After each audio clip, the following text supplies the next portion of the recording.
Good evening दोस्तों। कैसे हैं आप सब? आशा करते हैं कि आप लोग सभी स्वस्थ हैं, सुरक्षित हैं और त्योहार आप लोग अच्छा बीता हो। मेरे चैनल पे मैंने मिक्सचर एंड एलिगेशन पे बेस्ड कुछ टाइप्स सॉल्व किया हुआ है, पार्ट 1, पार्ट 2 और पार्ट 3 में। अगर आप लोगों ने अभी तक मिक्सचर एंड एलिगेशन के प्रॉब्लम्स नहीं देखे हों तो प्लीज़ चैनल विज़िट करके एक बार देख लीजिए। आज हम लोग लाए हैं एक नया टॉपिक, एक नया सवाल जो एसएससी सीजीएल प्री 2020 के क्वेश्चन पेपर में प्रीवियस ईयर में पूछा गया था। ये रेशियो एंड प्रोपोर्शन पे बेस्ड है और एज का सवाल है। ऐसा सवाल लगातार एसएससी वाले पूछते रहते हैं। तो चलिए आइए सॉल्व करते हैं। पहले हम लोग इसको बेसिक मेथड से सॉल्व करेंगे, फिर देखेंगे इसका शॉर्टकट मेथड। तो बेसिक मेथड जो है एज का, आप लोगों को पता है बेसिक मेथड ये है। बेसिक मेथड एक्स मान के सॉल्व करने, एक्स का वैल्यू निकालना और बाकी उसके बाद प्रेजेंटेज निकाल के जो पूछा गया है वो निकालना। तो प्रेजेंटेज 6:5 बोला है, 6x ले लिया, 5x ले लिया।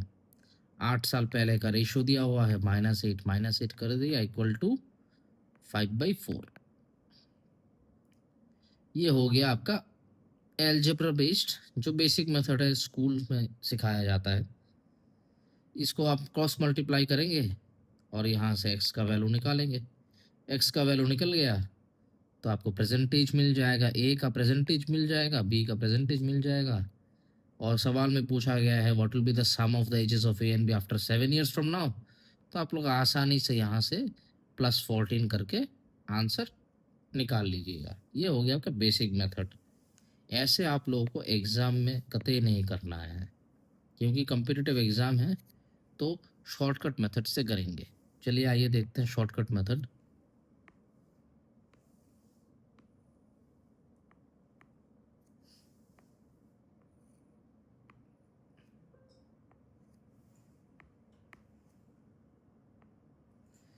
अभी हम लोग सॉल्व करेंगे शॉर्टकट मेथड से जो कॉम्पिटिटिव एग्ज़ाम में यूज़ होगा। पहले लिख लेते हैं ए और बी। तो 8 साल पहले का -8 का रेशियो दिया हुआ है ए और बी का 5:4। 8 साल बाद यानी प्रेजेंटेज, 8 साल बाद ही आएगा प्रेजेंटेज, +8, 0 मान लेते हैं प्रेजेंट को, का रेशियो दिया हुआ है 6:5 और बोला जा रहा है कि what will be the sum of their ages after 7 years from now. तो ए और बी का प्रेजेंटेज निकालना पड़ेगा, +14 करके आंसर निकालना पड़ेगा।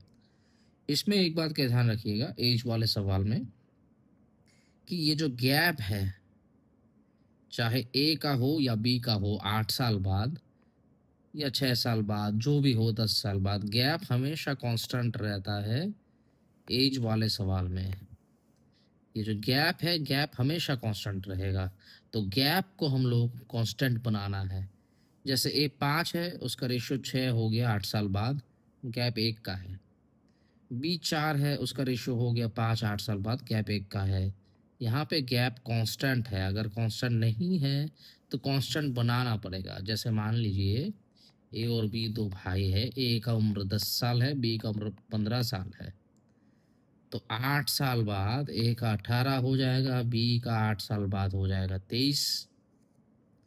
ऐसे ही 10 साल बाद ए का हो जाएगा 28, 10 साल बाद बी का हो जाएगा 33। यानी ए और बी का एज का गैप जो अंतर है 5 साल बाद, 10 साल बाद, जो भी हो, ये जो अंतर है एज वाले सवाल में हमेशा कांस्टेंट रहता है। जो गैप है वो हमेशा कांस्टेंट रहता है। तो इस सवाल में गैप जो 1 है, दोनों के बीच में कांस्टेंट है।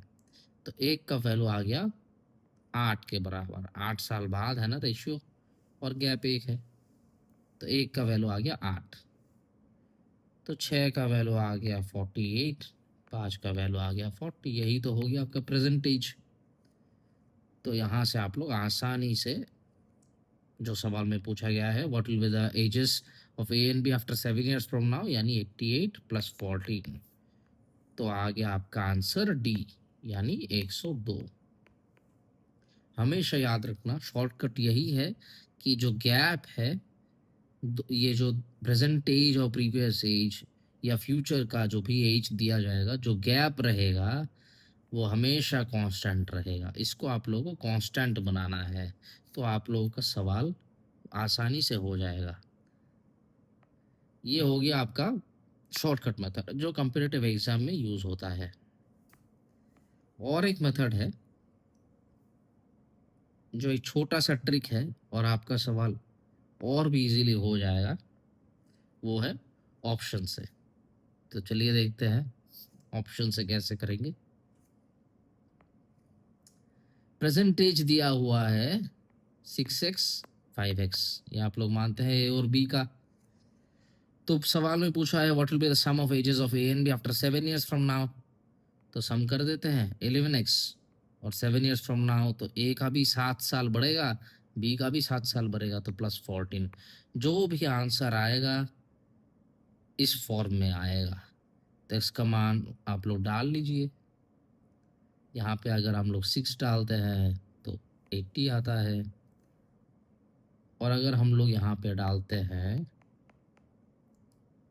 चलिए यहाँ पे डालते हैं x का मान 8, तो 102 आता है। हालांकि इसमें दो ही ऑप्शन है जो रूल को मैच करता है, इसीलिए हम लोग को शॉर्टकट मेथड से सॉल्व करना पड़ेगा, जो गैप वाला मेथड मैंने दिखाया हुआ है। अगर यहाँ पे एक ही ऑप्शन रहता 102 11x + 14 के फॉर्म में, तो आप लोग आराम से वैल्यू पुट करके इजीली आंसर निकाल लेते डी।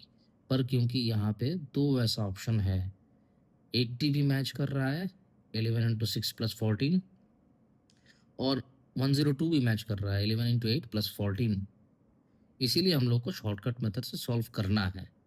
अगर मान लीजिए 80 नहीं दिया रहता, सिर्फ 102 दिया रहता, तो आप लोगों को तो और इजीली सॉल्व हो जाता ये मेथड।